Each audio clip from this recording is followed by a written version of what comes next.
আমরা তাওয়াকশি এসে পৌঁছে গেছি। ভীষণ সুন্দর জায়গা, এই প্রথম আসলাম।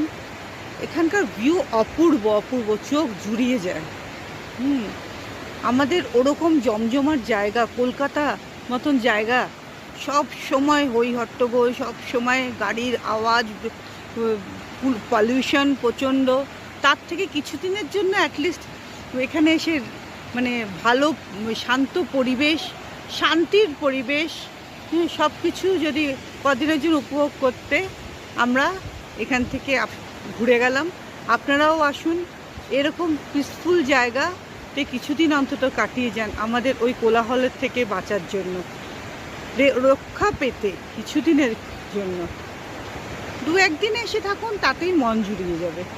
একটা নদী বয়ে গেছে, এই যে এখান দিয়ে একটা নদী বয়ে গেছে, এর নাম হচ্ছে রঙ্গন নদী।